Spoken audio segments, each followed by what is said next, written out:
Bonjour YouTube. Aujourd'hui, nous allons parler de personnes que l'on reconnaît facilement. On connaît ce qu'ils ont, mais on ne sait pas vraiment ce qu'ils sont. Bien sûr, je vais vous parler de la trisomie 21. Commençons donc par définir la trisomie 21. C'est une maladie causée par un problème au niveau des chromosomes, qui sont la base du matériel génétique. Ceux qui ont la trisomie 21 ont donc 3 chromosomes 21 au lieu de 2. C'est ce déséquilibre qui permet donc le retard mental et le retard de développement que l'on connaît tous. C'est une maladie qui est de plus en plus connue et il peut y avoir une intervention précoce qui peut jouer sur la qualité de vie de la personne atteinte. C'est une maladie qui n'est pas héréditaire en général, ce qui veut dire que ça ne se transmet pas de la femme à l'enfant. La trisomie 21 en France est la première cause de maladie mentale génétique. On dénombre 50 000 personnes atteintes de trisomie 21 en France, ce qui correspond à 1 cas sur 1000. Quelles sont les causes de la trisomie 21 ? Nous avons tous 23 paires de chromosomes où l'on retrouve les gènes. La trisomie 21 est donc tout simplement l'apparition d'un 3e chromosome 21. Ce chromosome est plus petit parce qu'il ne comporte que 300 gènes. 95% des trisomies, ce chromosome se retrouve dans toutes les cellules du corps. Quel diagnostic peut-on avoir pour reconnaître la trisomie 21 ? Il existe 2 tests pour savoir si votre fœtus est atteint de trisomie.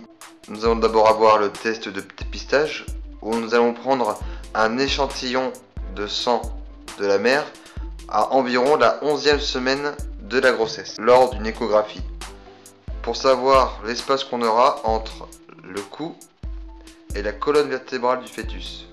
Car si cet espace est plus ou moins important, cela peut tout à fait dire qu'il y a potentiellement un cas de trisomie. Et on a le test diagnostic qui est effectué entre la 15e et la 20e semaine de grossesse. L'exactitude de ce test est de 99%. On l'emploie plus généralement par rapport aux femmes qui sont le plus à risque. Quels sont maintenant les symptômes de la trisomie 21 ? On y retrouve plus particulièrement des traits physiques dès la naissance et dès le développement de l'enfant. Les yeux bridés, un pont nasal plat, la langue qui est fortement avancée vers l'avant, une petite tête et des petites oreilles, un cou court, un seul pli dans la paume des mains, un petit tronc ainsi que des petits membres, des muscles mous, une croissance lente, un retard mental léger et chez le bébé enfin un retard d'apprentissage. Quelles complications ont les personnes trisomiques ? On y retrouvera plusieurs complications telles que des malformations cardiaques, une perte d'audition, une plus grosse sensibilité aux maladies, un risque fort de leucémie et de convulsions, les hormones thyroïdiennes plus faibles, un retard de langage, des troubles de la vue, une tendance à l'obésité et de l'apnée du sommeil par exemple, une stérilité chez l'homme, et enfin chez l'adulte, une forme d'Alzheimer précoce. Quelles sont donc les personnes qui sont le plus à risque à l'apparition d'une trisomie ?